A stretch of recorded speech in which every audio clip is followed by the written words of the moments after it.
The correct option representing Freundlich adsorption isotherm is x upon m. So यहाँ पे अगर आप देखिए हमने Freundlich adsorption isotherm derive किया था और उसके बाद ग्राफ भी प्लॉट किया था. x होता है adsorbent, m होता है mass of adsorbent which is equal to k constant p pressure. Pressure की वैल्यू 1 से 0 तक जो है लाई करती है. लो प्रेशर पे its value is 1, intermediate pressure पे 1 अपॉन n और हाई प्रेशर पे kp raise to the power 0. Independent of pressure it becomes यहाँ पे directly proportional to pressure. That means P की वैल्यू 1 to 0 लाई कर रही है. अब यहाँ पर देख लेते हैं x upon m is equal to K P raise to the power how much 1 to 0 लाई करती है. अब यहाँ पे देखते हैं 1 to 0 कौन सी वैल्यू है, 0 to 1 कौन सी वाली वैल्यू, ये तो 1 से कम हो गई. So C will not be the option. B वाली वैल्यू 1 से ज्यादा होगी, B will not also be the answer. D वाली 1 से कम होगी, it is also not the option. That means option first will be the right answer to this question. Which one of the following characteristics is associated with adsorption? Now जब भी adsorption होती है ना तब residual forces of मतलब जब adsorption होगी यहाँ पर molecules आएंगे तो उसकी वजह से residual forces डिक्रीज करेंगी, वो surface energy की फॉर्म में आएगा. That means delta H is negative. आप ऐसे याद रखिए कि बॉन्ड बन रहा है तो एनर्जी जो है यहाँ पे क्या हो रही है, हीट जो है रिलीज हो रही है. That means delta H is negative. Now molecules इसके ऊपर आ रहे हैं यानी molecules की एंट्रोपी कम हो रही है, randomness कम हो रही है. That means delta S is also negative. delta H भी negative है, delta S भी negative है, spontaneous प्रोसेस है तो डेल्टा जी भी क्या हो जाएगा, negative. So all three are negative in the process of adsorption. That means option D will be the right answer to this question. In Freundlich adsorption isotherm the value of 1 upon n is we very well know. अभी थोड़ी देर पहले हमने पढ़ा था और class में भी discuss किया. Mass of adsorbent upon mass of adsorbent के constant P pressure raised to the power 1 upon n where the value of 1 upon n lies between 0 to 1. 0 होती है at very high pressure. High pressure पे जो ये extent of adsorption है ना, it becomes independent of pressure. And low pressure पे it is directly proportional to pressure. और इसके लिए हमने ग्राफ भी प्लॉट किया था. अगर आप देखिए तो ऐसा होता है ग्राफ. लो प्रेशर पर it is directly extent of adsorption is directly proportional to pressure. High pressure पर extent of adsorption is independent of pressure. क्योंकि कितना ही हम प्रेशर अप्लाई कर लें, एक बार साइट ऑक्यूपाई हो गई ना, उसके बाद प्रेशर इंक्रीज करने पर भी जो है extent of adsorption will not increase. That means answer will be option first between 0 and 1 in all the cases. If x is amount of adsorbate and m is amount of adsorbent, Freundlich adsorption isotherm के accordingly x upon m is equal to kp raised to the power 1 upon n. That means x upon m extent of adsorption is directly proportional to pressure. Pressure starting में आप जितना ज़्यादा लगाएंगे extent of adsorption भी उतना ही ज़्यादा होगा जब तक कि साइड्स ऑक्यूपाई नहीं हो जाती हैं. That means these both quantities are directly proportional. अगर हम temperature की बात करें तो this is inversely proportional to temperature because adsorption is an exothermic process. तो टेम्परेचर बढ़ाने पर उसका एक्सटेंट कम होगा. Now first option is x upon m is a function of pressure. Yes, first option is correct. x upon m is a function of temperature. Yes, B option is also correct. C is p is a function of temperature. Yes, pressure is directly proportional to temperature. Why? Because as per Gay-Lussac's law we very well know this is for gases. So x upon m is equal to p into t. No, x upon m is equal to P upon T. We can say this as these are directly proportional. This is inversely proportional. So the option which is not correct is option D. Langmuir adsorption isotherm is deduced using the assumption. Now Langmuir adsorption isotherm के accordingly हमने पढ़ा था कि extent of adsorption of gas increases with increase in pressure of gas. और अगर number of sites available भी increase करेंगी, pressure भी increase करेगा तो extent of adsorption भी increase करेगा. कुछ assumptions थी. पहली ये कि ये mono layer बनाता है यानी single layer बनाएगा. Secondly जो surface of solid होगा homogeneous होगा यानी सब के सब sides की same affinity होगी adsorbate के साथ bind करने की. और thirdly adsorbed gases ideally behave करती हैं. तो यहाँ पे देखते हैं कौन सा दिया है. Adsorption sites are equivalent. Yes, हमने पढ़ा था कि they are homogeneous, have same affinity. B is heat of adsorption, इसके बारे में डिस्कस नहीं किया. Adsorbed layers interact with each other, ये भी डिस्कस नहीं किया, एज्यूम नहीं किया है. ये एड्सॉर्प्शन मल्टी लेयर्स में होता है नहीं, हमने डिस्कस किया कि यूनी लेयर में होता है. So option A will be the right answer to this. Plot of log x upon m versus log p for the adsorption gives straight line with slope equal to x upon m की value Freundlich adsorption isotherm के accordingly kp upon kp raised to the power 1 upon m. Taking log on both sides x upon m, यहाँ पे कितना हो जाएगा log of k plus 1 upon n. इसको ऐसे लिखेंगे log p raised to the power 1 upon n. Now ये power में है, पावर की वैल्यू आगे आएगी 1 upon n log p और यहाँ पे कितना बच गया log k और यहाँ पे कितना बच गया log x upon m. Now अब इसका ग्राफ प्लॉट करते हैं. y is equal to how much m, this is m x, this is c. So हम ग्राफ प्लॉट करेंगे. सबसे पहले y एक्सिस पर क्या लेंगे log x upon m और x एक्सिस पर क्या लेंगे log p. तो जो ग्राफ है वो 0 से स्टार्ट नहीं होगा, कांस्टेंट से स्टार्ट होगा। कहाँ से? log k से स्टार्ट होगा और स्लोप पॉजिटिव आ रही है यानी ऊपर की तरफ जाएगा ग्राफ इस तरीके से with slope how much 1/n, यानी option D will be the right answer to this question. Is not correct regarding the adsorption of a gas on surface of solid. तो जब भी कभी गैस सरफेस ऑफ सॉलिड पे adsorb होती है ना, यहाँ पे फिजिक्स ऑप्शन होता है, डेल्टा एच की वैल्यू कितनी होती है? नेगेटिव। डेल्टा एस क्योंकि बॉन्ड फॉर्मेशन हो रहा है एंट्रोपी कम होगी, और क्योंकि स्पॉन्टेनियस प्रोसेस है तो डेल्टा जी भी नेगेटिव होता है। टेम्परेचर इंक्रीज करने पर एंट्रोपी एड्जॉर्प्शन इंक्रीज करेगा? No, because delta H negative है, so it is favoured at low temperature, so option A is not correct. Option B देख लेते हैं, enthalpy and entropy change are negative, yes, option B is correct. Option C, adsorption is for more specific, is more for some specific substance, yes, ज़्यादा specific होगा तभी तो wander Waals forces हर एक के साथ मतलब बॉन्डिंग नहीं होगी ना पॉसिबल, तो सी वाला option is also correct. Reversible reaction, yes, van der Waals forces हैं जो कि वीक मतलब होती हैं और ये रिवर्स भी हो सकती है, तो D option is also correct. That means option A will be the right answer to this. System as particle of which of the following size, हमने ये पढ़ा भी था 10⁻⁻⁻6 मीटर से लेकर 10⁻⁻⁹ मीटर तक कोलाइडल साइज का, कोलाइडल पार्टिकल्स का साइज होता है। इसको ऐसे भी लिख सकते हैं अगर हम कन्वर्जन करें तो 1 नैनोमीटर से 1000 नैनोमीटर तक, और हम ऐसे भी लिख सकते हैं 10 एंगस्ट्रॉम से 10,000 एंगस्ट्रॉम तक, ये भी होता है, ठीक है। अगर इससे कम होगा साइज पार्टिकल का तो then that will be true solution, और अगर पार्टिकल का साइज इससे ज़्यादा होगा then that will be suspension. लेकिन अगर इस रेंज में होगा तो कोलाइडल, तो ये मीटर में पूछा था, then this will be the option which is given in option B. Measuring zeta potential is useful in determining which property of the colloidal sol। zeta potential क्या होता है कि जैसे हमने नेगेटिव सोल ले लिया AgI और इसको अगर KI के साथ डाल के शेक किया ना, तो क्योंकि ये नेगेटिव सोल है so this will attract what kind of ion, जो इसके सिमिलर आयन्स होते हैं उसी को अट्रैक्ट करेगा। यहाँ पे भी आयोडाइड है, यहाँ पे भी आयोडाइड है, सो आयोडाइड इसके ऊपर जाकर एड्सॉर्ब हो जाएगा। अब ये कौन सा वाला सोल बन गया बताइए? नेगेटिव। और जो लेफ्ट आउट आयन्स है इसके ऊपर फिर से एक और लेयर बनाएंगे। This layer is what? This layer is diffuse layer, और we can say mobile layer. This is not diffuse layer, sorry, this is mobile layer. और ये वाली कौन सी होती है? डिफ्यूज लेयर, इसको क्या बोलते हैं? Fix layer. और जो इन दोनों में पोटेंशियल डिफरेंस आता है ना उसी को बोलते हैं zeta potential. Now zeta potential हमें किसकी वैल्यू बताता है? यह हमें वैल्यू बताता है कि जो डबल लेयर अपोजिट चार्ज की बनी है ना उसमें कितना पोटेंशियल डिफरेंस है, अल्टीमेटली हमें स्टेबिलिटी बताएगा। That means option C will be the right answer to this. Which mixture of the solution will lead to the formation of negatively charged soul, that is AgI, और इसके ऊपर adsorption होगा I negative, negatively charge sol बनना चाहिए। यहाँ पर हमें AgNO3 दिया है और साथ में Ki दिया है, और Ki को थोड़ा सा एक्सेस में लेना होगा तभी जाके इसके ऊपर एड्सॉर्ब होगा और NO3 को रिप्लेस भी करेगा। सो अगर यहाँ पे वॉल्यूम और मोलैरिटी दिए, we have to find out number of moles which is volume into molarity. So volume कितना दिया है? 50 इंटू 0.1, कितना आ जाएगा ये? 51 से 50 होता है, एक के बाद पॉइंट लगाओ, 5 मिलीमोल्स, और ये भी कितने आ जाएंगे? 5 मिलीमोल, दोनों बराबर है। So first will not be the answer. B वाले में अगर हम देखें 51 इज हाउ मच? 50 मिलीमोल्स, और इसके मिलीमोल्स कितने आगे KI के? 50 इंटू हाउ मच? 50 इंटू 15, 5 5 25, 5 6 7 750, एक के बाद पॉइंट लगेगा 75 मिलीमोल्स। एक्सेस में, थोड़े से एक्सेस में, स्लाइट एक्सेस में होने चाहिए। That means B can be the option. C वाले में अगर हम देखें थोड़े ज़्यादा एक्सेस में हो गए, और डी वाले में AgNO3 ज़्यादा अमाउंट में प्रेजेंट है। That means right option will be option B. Which of the following properties does the coagulating power of an ion depend? So coagulating power में क्या होता है कि सबसे पहले जब इलेक्ट्रिकल डबल लेयर बनती थी ना, जैसे कि अगर हम ले लें आर्सेनिक सल्फाइड AS2S3, इसके ऊपर सल्फाइड आयन की एड्सॉर्प्शन होगी, ये नेगेटिवली चार्ज सॉल बन गया। अब अगर हमने इसको सोडियम क्लोराइड HCl किसी में भी डाला ना, तो उसके पॉजिटिव आयन्स का इसके ऊपर आकर एड्सॉर्प्शन हो जाएगा, नेगेटिव पॉजिटिव का, ये न्यूट्रलाइजेशन होगी और यही जाकर क्या बनाएगा? प्रेसिपिटेट बनाएगा। नाउ इस आयन की कोगुलेटिंग पावर उतनी ही ज्यादा होगी जितना इस पे वैलेंसी या जितनी इस पे क्या कहते हैं चार्ज ज्यादा होगा।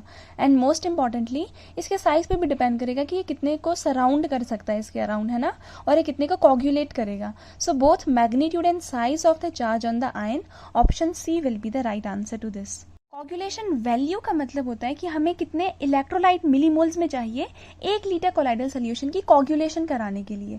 जैसे अगर हमने AS2S3 ले लिया ना, इसके ऊपर S2 नेगेटिव होता है, ये कौन सा सोल है? Negatively charge sol. इसमें NaCl डालेंगे, Na पॉजिटिव आयन जाके जुड़ जाएगा, और ये बाद में सबके सब न्यूट्रल चार्ज हो गया। अब ये सबके सब मिलकर क्या करेंगे? कोगुलेशन, ये सबके सब प्रेसिपिटेट्स बनाएंगे।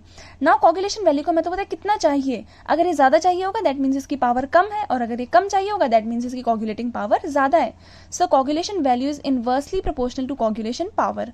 यहाँ पे आपको वैल्यूज दी हुई हैं, सबसे कम वैल्यू किसकी है, सबसे कम है BaCl2 की। सो BaCl2 की पावर सबसे ज़्यादा होगी। उसके बाद आई थिंक सबसे कम MgSO4 की है, तो MgSO4 की पावर सबसे ज़्यादा होगी, उसके बाद BaCl2 की, और सबसे कम किसकी होगी, NaCl की।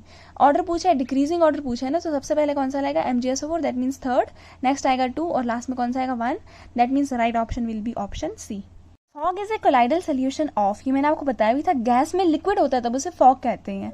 और ये हमने टेबल भी बनाया था पूरा, ये देखिए, अगर गैस में सॉलिड हो स्मोक डस्ट, अगर गैस में लिक्विड हो तो फॉग मिस्ट और cloud, that means liquid in gas, right option will be option C. Property of colloidal solution is independent of charge on the colloidal particles.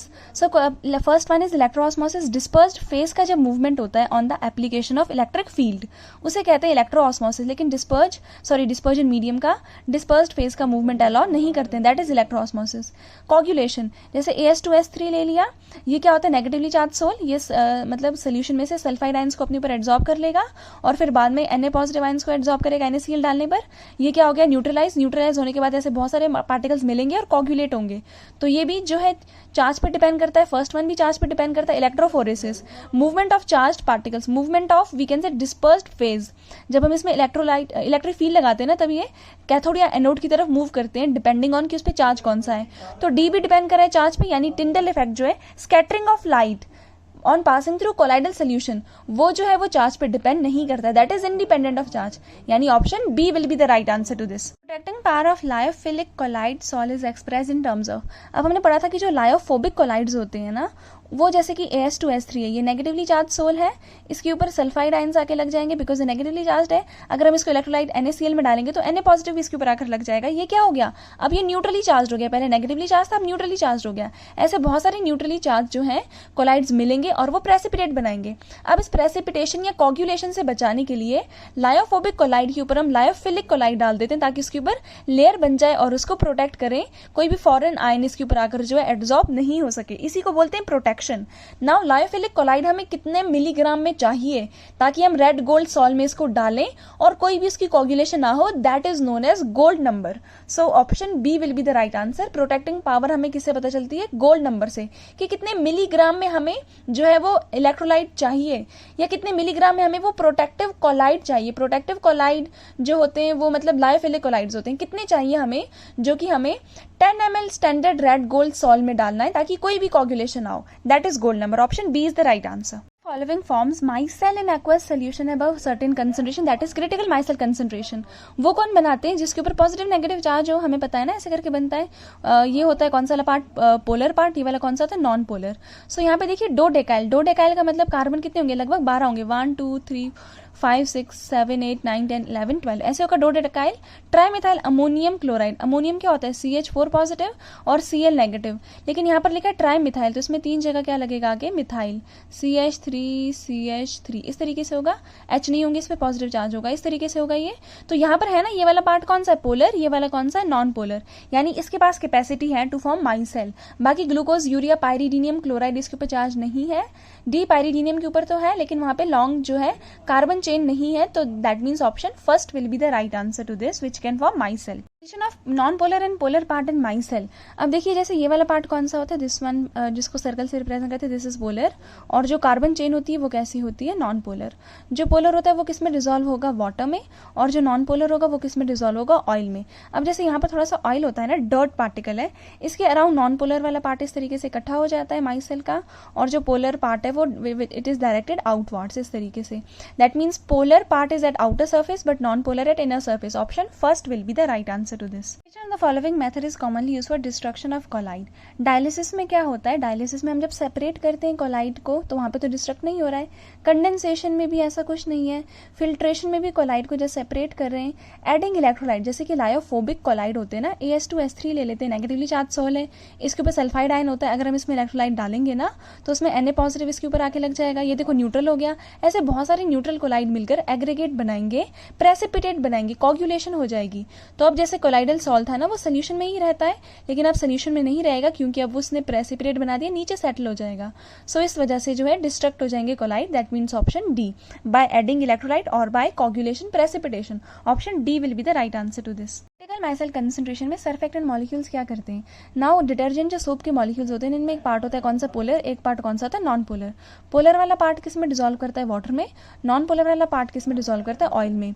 एक concentration के above ये जो होते हैं ये एसोसिएट करते हैं और इस तरीके से माइसेल बनाते हैं। इसी माइसेल का कौन सा वाला एक्शन होता है, क्लिनजिंग एक्शन, इसी माइसेल की वजह से होता है। सो वो किसी कंसंट्रेशन के अबव ही होता है, उस कंसंट्रेशन को क्या कहते हैं, क्रिटिकल माइसेल कंसंट्रेशन। और एक टेम्परेचर के अबव होता है, उसको बोलते हैं Krafft temperature.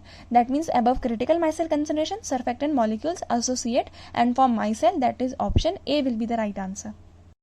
Ability of anion to bring about coagulation. For example जैसे हमने नेगेटिवली चार्ज सोल्व पढ़ा था AS2S3, अगर हम इसमें इसके कॉमन वाला मतलब कोई इलेक्ट्रोलाइट डाल रहे हैं जैसे कि सल्फाइड वाला, तो ये सल्फाइड आयंस को सेलेक्टिवली एब्जॉर्ब कर लेता है। उसके बाद अगर हम इसको इलेक्ट्रोलाइट में डालें ना, तो oppositely charge ion, for example NaCl में डालें तो Na पॉजिटिव इसके ऊपर एब्जॉर्ब हो जाएगा, बनाएगा हेल्होल्ट्ज इलेक्ट्रिकल डबल लेयर। सो इसी को बोलते हैं कोगुलेशन। कोगुलेशन होता है। सो कोगुलेशन किस पे डिपेंड करता है, इसके साइज पे भी डिपेंड करेगा, इसके चार्ज पे भी डिपेंड करेगा। चार्ज जितना ज्यादा होगा कोगुलेटिंग पावर भी इसकी उतनी ही ज्यादा होगी। तो साइज पे भी, मैग्नीट्यूड और चार्ज, इसके मैग्नीट्यूड कितना है उस पर चार्ज पे भी डिपेंड करता है। ये नेगेटिव है ना, नेगेटिव को सिर्फ कौन कोगुलेट कर सकता है, पॉजिटिव वाला, और इसका चार्ज कितना ज्यादा है उस पर भी डिपेंड करेगा। That means option B will be the right answer. अगर चार्ज ज्यादा होगा तो इसकी कोगुलेटिंग पावर भी ज्यादा होगी। Option B is the right answer to this. When typical solutes are separated by particular selective membrane such as protein, blood corpuscles, this process is called, solute को separate करें, dispersed phase को separate करें, dispersion medium से, ऐसा किस में कहते हैं, ऐसा हम करते हैं डायलिसिस में। डायलिसिस में हम selectively permeable membrane, animal membrane, parchment paper, ये सब कुछ ले सकते हैं, और यहाँ से जो है कौन से वाले पार्टिकल पास कर जाते हैं, क्रिस्टलाइड वाले, और यहाँ पर कौन से वाले रह जाते हैं, कोलाइड वाले। That means option C will be the right answer to this. The following statement is not correct. Equilibrium constant change होता है कैटलिस्ट की प्रेजेंस में, नो, बिकॉज कैटलिस्ट जो होता है जितना फॉरवर्ड रिएक्शन को कैटलाइज करता है उतना ही बैकवर्ड को भी करता है। दैट मीन्स केसी पर इसका कोई इफेक्ट नहीं होता है। सो ए ऑप्शन जो है इज नॉट करेक्ट। बी वाला ऑप्शन देख लेते हैं, enzyme catalyse biochemical reaction, yes, B option is correct. को एंजाइम की एक्टिविटी को इंक्रीज करते हैं, यस। को एंजाइम वो होते हैं जो एंजाइम की एक्टिविटी को एनहेंस करेंगे। डी आता है, कैटलिस्ट कोई भी रिएक्शन को इनिशिएट नहीं करते, जस्ट रिएक्शन को फास्ट करते हैं, yes. So option D is also the correct answer. That means option A will be the right answer in this. The following statement is incorrect about enzyme catalysis. Enzyme जो होते हैं proteinaceous होते हैं, yes, सिर्फ एक ही enzyme है ribozyme जो RNA होता है, बाकी all the enzymes are protein. Enzyme का एक्शन काफी स्पेसिफिक होता है, yes. Lock and key mechanism में हमने देखा था जैसे हर ताले के लिए एक ही कोई चाबी होती है, वैसे ही हर एंजाइम के लिए कोई particular substrate is there. Enzymes are denatured by UV rays and at high temperature, yes. Enzyme low temperature पर इनएक्टिव रहेंगे, ऑप्टिमम टेम्परेचर पर एक्टिव हो जाएंगे, हाई टेम्परेचर पर डीनेचर हो जाएंगे। D option is enzymes are least reactive at optimum temperature, no, उनकी reactivity सबसे ज्यादा होती है at optimum temperature. So D option is incorrect. So here option will be option D which is incorrect. Okay, so enzyme which hydrolyses triglycerides to fatty acids and glycerol. सो सबसे पहले क्या होता है, फैट से क्या बनेगा, ट्राइग्लिसराइड्स, ट्राइग्लिसराइड से क्या बनता है, फैटी एसिड्स एंड ग्लिसरॉल। सो यहाँ पे जो एंजाइम लगता है ना, that is lipase enzyme. Lipase जो होता है इसको फर्दर ब्रेक डाउन करता है। एड्सॉर्प्शन थ्योरी ऑफ कैटलिसिस के अकॉर्डिंगली स्पीड ऑफ रिएक्शन क्यों बढ़ती है? फर्स्ट रीजन दिया है, हमें पता है ना कि जब कैटलिस्ट की विदाउट रिएक्शन हो रही होती है ना, ये होता है एनर्जी, होता है प्रोग्रेस ऑफ रिएक्शन। सो यहाँ पे एनर्जी ज्यादा लगती है ट्रांजिशन स्टेट बनाने के लिए, इसको बोलते हैं एक्टिवेशन एनर्जी। कैटलिस्ट की प्रेजेंस में कम से ही काम पर चल जाता है, जहाँ पहले इतना पहाड़ चलना था अब सिर्फ इतने से ही हो जाएगी reaction.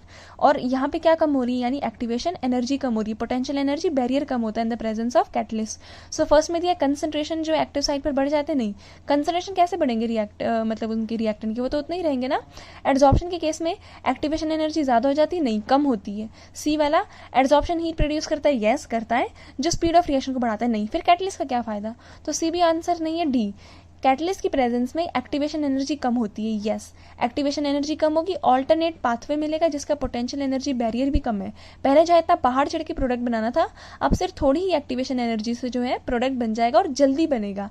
That means option D is the right answer to this.